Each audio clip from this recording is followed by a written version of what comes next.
Good day mga ka-sports natin dyan. Maraming mga nagsasabing netizen na ang Creamline Cool Smashers ay tapos na ang era. At sinasabi nga nila na laos na raw ang CCS. Sikat lang daw ang mga players dito kung kaya kilala pa rin sila hanggang sa kasalukuyan. Pero marami na ngang nagdududang mga netizen na di umano ay talagang mahina na sa kasalukuyan ang nasabi nating Creamline Cool Smashers. At pagdating nga sa PVL On Tour 2025 ay tapos na nga ang kanilang game sa prelims at batay nga sa kanilang standing ay nasa ikalawa silang pwesto at maaari pang malaglag sa ikatlong pwesto. Ngunit mahina na ba talaga ang Creamline?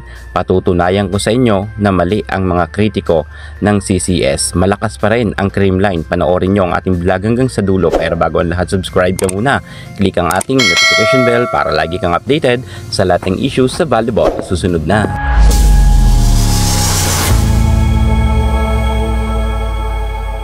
Narito na ang ating mga patunay na ang Creamline Cool Smashers ay hindi palaos. Malakas pa rin sila kung ikukumpara natin sa ibang team. Natatakot lang sila na makapasok ang Creamline sa quarterfinals. Yon ang katotohanan kung kaya gusto nilang hilahin ang CCS pababa. Puntahan na nga natin ang kanilang naging performance sa kanilang naging laban sa pagtatapos ng prelims. At narito na nga, unahin na nga muna natin dito ang kanilang setter. Walang iba kundi si Kyle Negrito. Sabi nila mahina raw si Kyle Negrito at puro sablay ang mga set. Pero kung titingnan nga ninyo sa standing pagdating sa PVL On Tour ay nangunguna nga itong si Kyle Negrito bilang best setter. At may pabaon pa yan na best server. Number 6 standing nga si Kyle Negrito.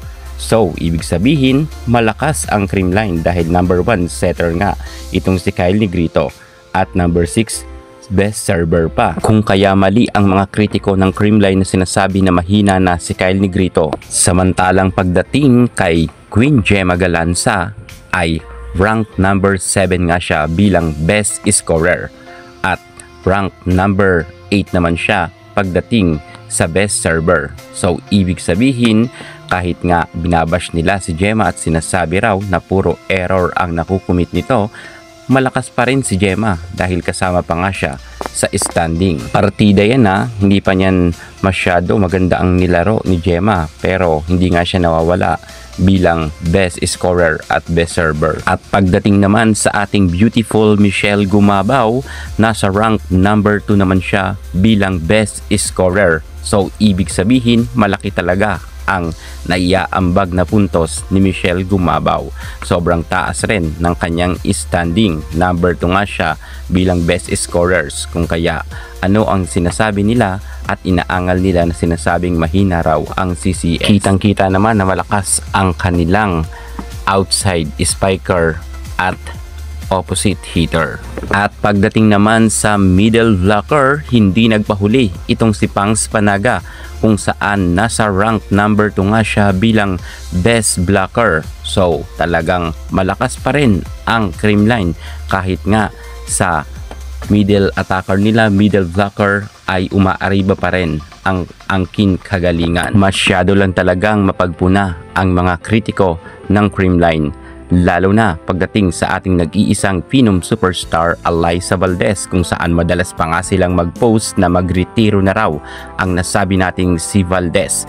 Ngunit pinatunayan ni Valdez na hindi pa siya laos. Iyakan na naman dito ang mga kritiko ni Alyssa Valdez dahil ginalingan nga ni Baldo kung saan nga pagdating sa best scorer number 4 standing si Alyssa Valdez at pagdating naman sa best server number 9 standing si Phenom. At pagdating naman sa best receiver, number 9 pa rin ang ating nag-iisang superstar Alyssa Valdez. So ibig sabihin kasama nga sa standing si Valdez pagdating sa best scorer, best server, best receiver. So iyan ba ang sinasabi nila na laos na si Alyssa Valdez na halos nga sa karamihan ng department ay talagang pasok rin sa standing itong si Valdez. Talagang natatakot lang ang mga kritiko ng Creamline na makapasok nga ang nasabi nating CCS sa finals. Dahil alam natin na maaaring ang Creamline muli ang magcha-champion. At gusto ko lang ipaalala sa inyo ang level ng nilalaro ng Creamline Cool Smashers kapag patapos na ang laban ay mas tumataas nga ang kanilang galawan sa loob ng court. Kaya ang mga kritiko dyan ng Creamline, hindi na ako magugulat kung sila ay kinakabahan kasi baka ang kanilang paboritong team ay masilat na naman ang pagiging kampiyon dito sa PVL on Tour. So kaya para sa akin, napakaganda ng nilaro ng Creamline. Dahil dyan ay masasabi ko na malakas pa rin sila at hindi pa sila laos. Yan muna ang pinaka-latest natin sa mundo ng volleyball. Thank you so much. God bless.